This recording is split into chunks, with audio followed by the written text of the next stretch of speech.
नमस्कार, मैं खुशी और आप देख रहे हैं हिंद सागर। आइए नजर डालते हैं आज की बड़ी खबर पर।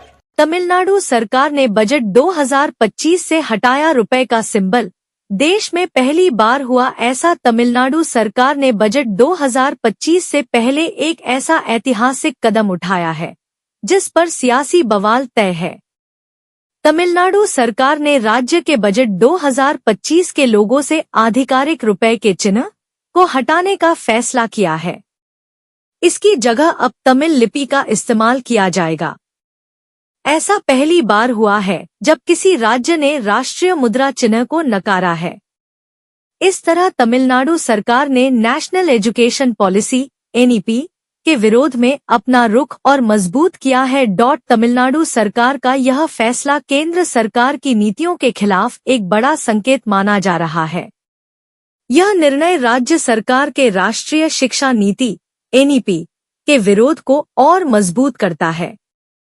तमिलनाडु सरकार लंबे समय से राष्ट्रीय शिक्षा नीति का विरोध कर रही है।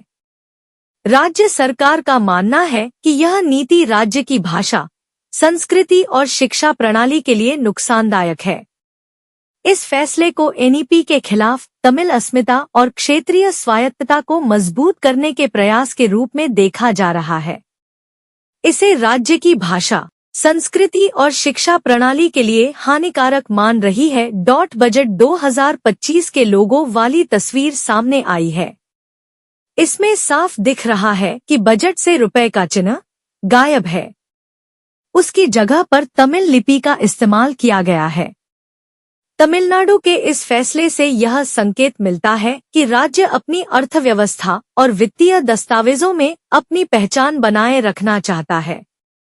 अब तक किसी भी राज्य ने भाषा के आधार पर इस तरह का फैसला नहीं लिया था।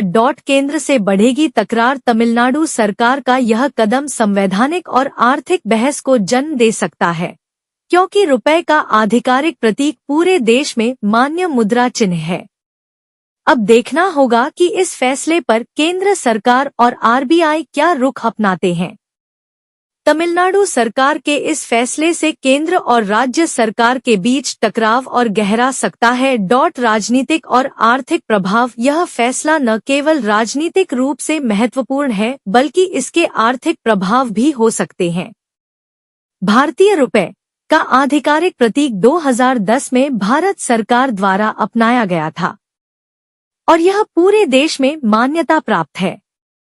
किसी भी राज्य द्वारा इसे हटाना संवैधानिक और आर्थिक बहस को जन्म दे सकता है।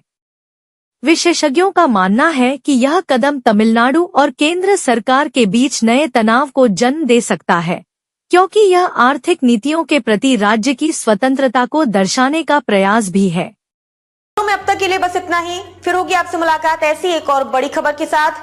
तब तक के लिए नमस्कार और देखते रहिए हिंद सागर। ऐसे ही लेटेस्ट अपडेट्स के लिए हमारे चैनल को सब्सक्राइब करें और तुरंत नोटिफिकेशन पाने के लिए बेल आइकन प्रेस करना ना भूलें। और यदि आप हमें फेसबुक के माध्यम से देख रहे हैं तो हमारे चैनल को फॉलो जरूर करें।